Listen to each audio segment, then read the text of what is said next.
साथियों, जय भीम, जय पेरियार। मैं सतीश बौद्ध आप सभी के बीच में फिर से उपस्थित हुआ हूँ। हमेशा से कोई ना कोई मुद्दा छेड़ता रहता हूँ और आज भी एक मुद्दे के साथ हूँ। किसी एक महान विद्वान व्यक्ति ने कहा कि धर्म एक अफीम है। धर्म एक इस तरह का अफीम है, जो भी खाएगा वो नशे में ही रहेगा। और जब व्यक्ति नशे में होता है तो उसकी मानसिक दृष्टि काम करना बंद कर देती है और उसकी जो सांसारिक दृष्टि है केवल वो ही काम करती है। और सांसारिक दृष्टि से व्यक्ति जब व्यक्ति को देखता है तो उसकी नजर भेदभाव से भरी होती है। वह भेदभाव करता है लिंग के आधार पर, भेदभाव करता है जाति के आधार पर, वो भेदभाव करता है भाषा के आधार पर, वो भेदभाव करता है क्षेत्र के आधार पर। यहां तक कि भेदभाव मनुष्य स्वयं के शरीर के साथ भी करने लगता है। जब हम पैदा हुए तो हमारे पास दो हाथ थे, इन दोनों हाथों का बेहतर तरीके से उपयोग किया जा सकता था, लेकिन मनुष्य ने एक हाथ को ज़्यादा बेहतर इस्तेमाल किया और दूसरे हाथ का बेहतर इस्तेमाल नहीं किया। एक हाथ मजबूत होता चला गया, दूसरा हाथ कमज़ोर होता चला गया। तो व्यक्ति ने स्वयं के साथ भी भेदभाव किया है। और आज भेदभाव की एक ऐसी बात मैं आपके बीच में रखने चाहता हूँ कि हालांकि बहुत सारे पाखंड हैं इस देश में, खासतौर पे हिंदुओं के इस धर्म में या सनातनों के या ब्राह्मणों के इस धर्म में ढेर सारे पाखंड हैं, लेकिन फिर भी कुछ पाखंड, कुछ मूर्खताएं, कुछ बेवकूफ़ियाँ ऐसी हैं जो मैं आपके बीच में समय समय पर रखता हूँ, जिनसे आप पहले से ही अवगत हैं। बस मैं एक बार फिर से आपको याद दिला देता हूँ। तो आज ऐसी ही एक ब्राह्मण धर्म की मूर्खता के संबंध में मैं आपके बीच में चर्चा करना चाहता हूँ। मूर्खता देखिए कितनी जबरदस्त है कि एक तरफ तो ये ब्राह्मण धर्म महिलाओं की मूर्ति बना करके उसको देवी के समान मानता है, उसके सामने अपना शीश झुकाता है, महिलाओं को देवी कहता है और उससे अपनी इच्छाएं पूरी हो जाने के संबंध में स्तुति करता है। और वहीं दूसरी तरफ इन निर्लज्ज ब्राह्मण धर्मावलंबियों को कतई भी अंदर से गुरेज नहीं होता कि उन्होंने महिलाओं को ही देवदासी बनाकर मंदिरों में रखा। इन्हें शर्म नहीं आती ये कहते हुए या इसका पालन करते हुए कि इन्होंने ही महिलाओं को सती प्रथा के नाम पर जिंदा जलाया। इन्हें शर्म नहीं आती इन मूर्तियों को बना करके उनकी पूजा करते समय कि इन्हीं लोगों ने बाल विवाह और दहेज के नाम पर महिलाओं को जिंदा जलाया। महिला को ब्याह कर ले जाने वाला भी ब्राह्मण धर्म का अनुयायी था और ब्राह्मण को और महिला को जिंदा जलाने वाला आदमी भी ब्राह्मण धर्म का ही अनुयायी था। इन ब्राह्मण धर्म अवलंबियों ने विभिन्न प्रकार की गाथाएं, कथाएं, किस्से और कहानियां अपनी पुस्तकों में लिखी हैं। महिला का किस तरह का चरित्र प्रकट इन लोगों ने किया है, मैं आपके बीच में रखना चाहता हूं।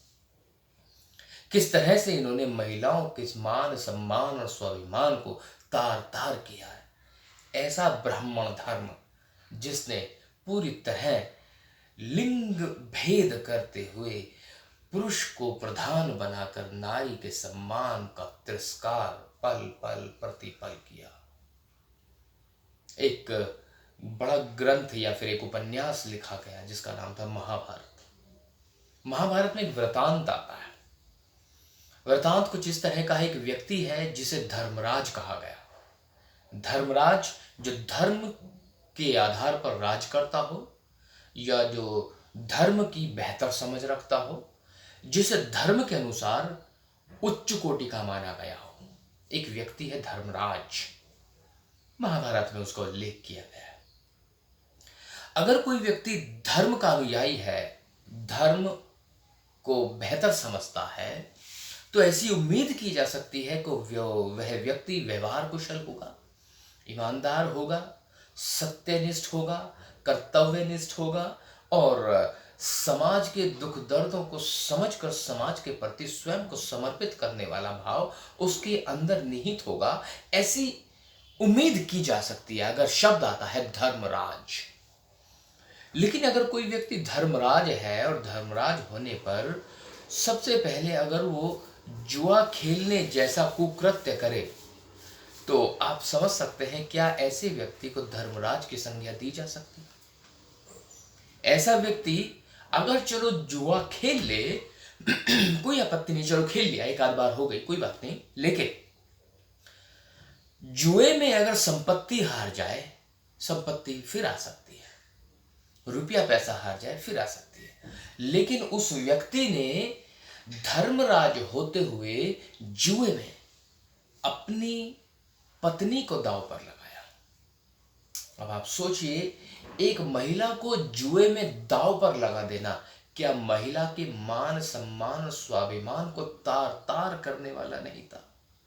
क्या नारी समाज का अपमान नहीं था कि एक महिला को जुए में दांव पर लगा दिया गया? और वो भी महिला वो जिसका विवाह गांडीवधारी से हुआ, जिसका विवाह गांडीवधारी अर्जुन से हुआ था, धर्मराज युधिष्ठिर से विवाह नहीं हुआ था। ध्यान दीजिएगा, जब स्वयंवर से विवाह करके अर्जुन जिस महिला को लेकर के आया था उसका नाम था द्रौपदी। और द्रौपदी को लेकर जब वो आया तो अपनी माँ से कहा कि हम आपके लिए कुछ लाए हैं, तो माँ ने कहा आपस में बांट लो। तो आप देखो, क्या महिला बांटने की चीज होती है? क्या महिला का कोई अपना वजूद नहीं होता? लेकिन इन मूर्खों ने, पाखंडियों ने केवल ये कह करके हमारी माँ का आदेश है, जबकि ये वासना से भरे हुए लोग तो होंगे ना, तभी तो इन्होंने ऐसा किया कि चलो अब हम पांचों इस महिला के पति हो जाते हैं। तो पांचों हो गए। इस लिहाज से मैं भी कह रहा हूं आपके बीच में कि वो जो धर्मराज था वो भी उसका पति ही था। तो जब वो अर्जुन की पत्नी को अपनी पत्नी कह रहा था, तो क्या ऐसे व्यक्ति को धर्मराज कहा जा सकता है कि वो अपने छोटे भाई की पत्नी को अपनी पत्नी कहे? नारी का फिर तिरस्कार। और जब इतना कुकर्म कर चुके थे तो उसके बाद उन्होंने जुए पे दांव पे लगा दिया उस नारी को। नारी का फिर अपमान किया गया, नारी का फिर तिरस्कार किया गया। और जुए में दांव पर लगाने के बाद नारी को हार जाना, और हारने के पश्चात दुर्योधन का उसके साथ और दुशासन का उस नारी के साथ दुराचार का किया जाना भी जो है इस बात का द्योतक था कि नारी का कितना अपमान इन ब्राह्मणवादियों ने किया है।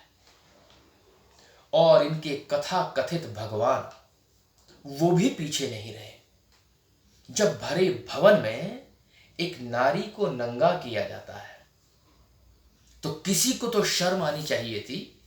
कोई तो उठ के आता, कोई तो उठ के कहता कि what the hell you people are doing here, this is immoral, this is pathetic, this is against the law of humanity। नारी के सम्मान को तार तार कर दिया। और फिर एक पाखंड और शुरू किया। वो तथा कथित भगवान जिसे आकर उसकी रक्षा कर लेनी चाहिए थी, जिसे लगता था कि द्रौपदी उसकी बहन है, उसने भी आकर के दुशासन को, दुर्योधन को या इस धर्मराज को एक थप्पड़ तक नहीं मारा, डांटा भी नहीं, उल्टा उसने पाखंड करके दिखाना शुरू कर दिया।